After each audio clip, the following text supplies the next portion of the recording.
Rape नाम का कीड़ा है वो हमारे देश में बहुत समय से है और ये बहुत पहले से है। हम लोग की मम्मी लोग के टाइम भी ये होता था, बट एक घर में होता था तो वो लोग थे कि इज्जत इज्जत के नाम पे बाहर नहीं आता था। आज के टाइम पे थोड़ा सा है कि सोशल मीडिया के थ्रू हर चीज अवेयर हो रही है। ये खबर नहीं आती कि किसी लड़की के छेड़ने का जैसे लड़के बाहर नहीं जा रहे हैं, बट वही कॉलोनी में कोई लड़का घूर दे तो जाना नहीं होता है, रास्ता बदल दो, इधर मत जाओ उधर मत जाओ, ये कपड़े मत पहनो, ये दिख रहा है वो नहीं दिख रहा है। लड़कों में तो ऐसा नहीं होता है।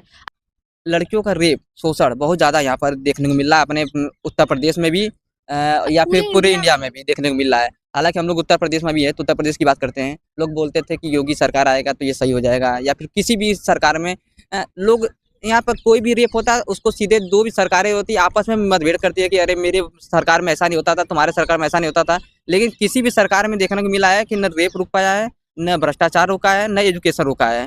तो किसका सपोर्ट कर रही है और कहाँ किस ओर जा रहा है हमारा समाज?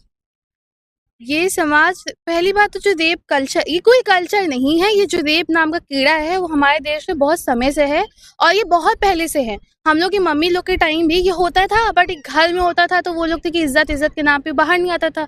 आज के टाइम पे थोड़ा सा है कि सोशल मीडिया के थ्रू हर चीज अवेयर हो रही है। बहुत बहुत बहुत बड़ी बात इन्होंने बोला है कि यह बहुत पहले से होता था। यह सही बात है, इन्होंने बहुत सच्चाई वाली बात बोली है कि अगर जो लोग गौर किए होंगे कि पहले भी होता था, मम्मी पापा के जमाने में होता था, लेकिन उसको लोग दबा देते थे। ये बात सही है, ताकि बाहर इज्जत ना उछले। और आज सोशल मीडिया का जमाना इतना तेज है कि हर चीज पोस्ट हो जाता है। जी हाँ, तो कैसे रुकेगा ये बच्चे के मेंटल लेवल पे ही है। अगर आप हमारे घर में अगर औरतों को दबा दबा दिखाएंगे और लड़कों को उठा उठा दिखाएंगे तो ऑब्वियस सी बात है उनके अंदर ये सोच आएगी। आज मैं अगर बाहर आके ये बात डिस्कस कर पा रही हूँ तो मैं अभी जस्ट मेरा 12th मैंने कंप्लीट करा है। मेरी फैमिली वालों ने मुझे फ्रीडम दे रखी है कि मैं बाहर आ सकती हूँ, मैं घूम सकती हूँ। पहले टाइम ये नहीं हो सकता था। पहले तो मेरी मम्मी भी नहीं बाहर जाती थी कि अगर नहीं भैया लोग की परमिशन के बिना नहीं जाएंगी। तो चीज़ें अच्छी भी हो रही हैं, बुरी भी हो रही हैं। थोड़ा लड़कियों को भी संभल के रहना चाहिए, थोड़ा लड़कों को तो बिल्कुल रहना चाहिए। देश की आधी आबादी की वजह से अगर बाहर नहीं आ पाएगी तो फिर ये कैसा हाल है। क्या एम है आपका, क्या बनना चाहती हैं? मैं तो डॉक्टर बनना चाहती हूँ। डॉक्टर बनना चाहती हैं। चलिए, IAS PAS से नहीं बता रही थी, नहीं तो मैं आगे सवाल करता कि कैसे आप एक युवा हैं। अच्छा चलिए, आप एक युवा हैं, क्या सलाह देना चाहेंगी जो भी लोग इस वीडियो को देख रहे हैं कि जितने भी लड़के लड़कियां हैं उनको क्या सलाह देना चाहेंगी, किससे इस चीज़ से बचें? और लड़के जाला कि लड़के रेप करते हैं तो उनको क्या सलाह देना चाहेंगी? लड़कियां जो ये सब काम कर रही है आगे जाके करेंगी तो उनको क्या सलाह देना चाहेंगी? मैं एज अ ह्यूमन बीइंग और मैं अपने देश में मैं IAS PCS नहीं बन सकती, मैं कोई नेता नहीं बन सकती और मैं बिना नेता बने भी लोगों की हेल्प कर सकती हूँ, वो मैं जानती हूँ। अगर अगर एडवाइस देना है तो मेरा ये होगा कि प्लीज़ सबको इंसान की तरह ही ट्रीट कीजिए। आपके घर में जो बच्ची है उसको भी, कोई औरत है उसको भी, मर्द है उसको भी। ये नहीं होना चाहिए आज ये खबर नहीं आती कि किसी लड़की के छेड़ने का जैसे लड़के बाहर नहीं जा रहे हैं, बट वही कॉलोनी में कोई लड़का घूर दे तो जाना नहीं होता है, रास्ता बदल दो, इधर मत जाओ उधर मत जाओ, ये कपड़े मत पहनो, ये दिख रहा है वो नहीं दिख रहा है। लड़कों में तो ऐसा नहीं होता है। अब ठीक है, लड़कों के शरीर की बनावट ऐसी है, उन लोग का दिक्कत है, तो हम लोग को भी दब के नहीं रहना चाहिए, अपने आप को प्रोटेक्ट करना चाहिए, अपनी बाउंड्री सीखनी चाहिए। लड़कों को अपनी बाउंड्री सीखनी चाहिए, रिस्पेक्ट करनी चाहिए। आप एक औरत के ही थ्रू आए हैं इस दुनिया में, तो किसी और औरत को दुख मत दीजिए, क्योंकि फिर ऊपर सब गिनता है, इधर उधर सब गिनता है। तो अगर आप गलत करेंगे आपके साथ गलत होगा। और मैं खुद एक लड़की हूँ, मेरी फ्रेंड आई है, आज हम लोग घूम रहे थे, अभी यही है पार्क में घूम रहे थे, कुछ लड़के घूम रहे थे। अब उसमें हम लोग क्या करें? ये चीज़ बहुत नॉर्मलाइज कर दिया है, पर बहुत अनकम्फर्टेबल लगता ही है। हालांकि इन्होंने कपड़े की बात की है और इनका कपड़ा देख सकते होंगे, बहुत बढ़िया था, कोई दिक्कत नहीं है। और काफ़ी लोग कपड़ा वैसा पहनते हैं। क्या आपका भी राय है कि कपड़ा मतलब कपड़ा की वजह से भी आधा रेप होता है, या फिर लड़के घूरते हैं या कमेंट करते हैं, कपड़े का भी कुछ वजह है?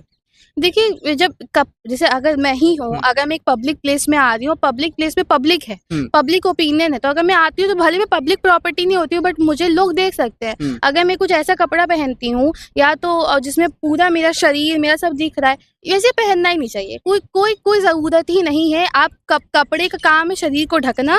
पहले के जो हमारे पूर्वज थे, जो बंदर थे, वो सब नंगे घूमते थे, तो भी वो पत्ती बांध के घूमते थे, जो उनको समझ आता था।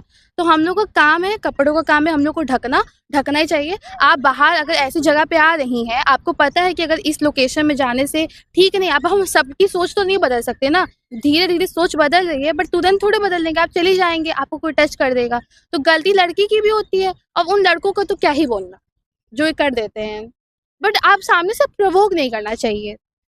तो देख सकते हैं यहाँ पर इन्होंने बताया कि हालांकि कपड़ा ढकने का चीज़ होता है, जितना अच्छा पहन सकते हैं, पब्लिक प्लेस में जाते हैं तो उस हिसाब से पहनिए। कहीं ना कहीं कपड़े का भी इफेक्ट पड़ता है। हालांकि मैं इसके विरोध में नहीं हूँ ना सपोर्ट में हूँ। आपको जो पहनना पहनिए, आपका वो है भाई। लेकिन एक है समाज में कहीं निकलते हैं तो उस हिसाब से निकलिए ताकि कोई कमेंट ना कर पाए, कोई बोल ना पाए। बाकी लोगों का काम है बोलना। और मेरा आपने जो बोला मैं खुद मतलब एक इतने एजुकेटेड बैकग्राउंड में यहाँ पे अगर हम लोग घूम रहे हैं, कहाँ कोई घूमता है, तो हम लोग, मेरा कपड़ों का प्रॉब्लम नहीं है, मैं हर तरह के कपड़े पहनती हूँ। बट मुझे पता है ना कि अगर इस लोकेशन में दिक्कत है, अगर आप सब्जी जाएंगे तो आप सब्जी लेने अगर जाएंगे तो वहाँ पे आप कोई हाई फाई चीज़ की डिमांड नहीं करेंगे ना। तो आपको पता है कि इंडिया में अगर ये सिस्टम अभी नहीं है तो फिर उस चीज़ में घुसना, फिर उस सबको ब्लेम करना, वो भी सही नहीं है ना। सही नहीं। ये चीज़ मतलब एक नहीं कहूँगी कि एक ही तरफ से होता है, बट थोड़ा-सा अवेयरनेस है। अब जैसे आ रहे हैं, आपको पता है कि इस लोकेशन में जाके अगर कोई आपको लड़का अप्रोच कर रहा है रात में, आपको नहीं जाना नहीं चाहिए, जाना चाहिए। नहीं बात करनी चाहिए। लड़की भी रात में, आप लोग कार से जा रहे हैं, हाईवे पे कोई लड़की आ जाती है सामने, ऑब्वियस सी बात है कोई चोर-वोर की होगी, कोई और मोटिव होता है। मैं थोड़ी कहूँ कि लड़के ही बच के रहते हैं, नहीं नहीं आ जाती हैं कुछ आती भी, हैं। वो केस लगा देती हैं डोमेस्टिक अब्यूज़ का, ये वो। तो ये सब चीज़ चलता है, आपको सतर्क रहना चाहिए, बस। दोनों तरफ से दिक्कत आ सकती है, सतर्क रहना चाहिए। बाकी वीडियो कैसा लगा लाइक से सब्सक्राइब करिएगा, कमेंट करके बताइएगा। और आप लोगों को क्या राय है या मेरठ वाले केस में या फिर अतुल सुभाष के केस में, इसी तरह लाखों केस आते रहते हैं, उस पर क्या राय है कमेंट करके जरूर बताइएगा। धन्यवाद।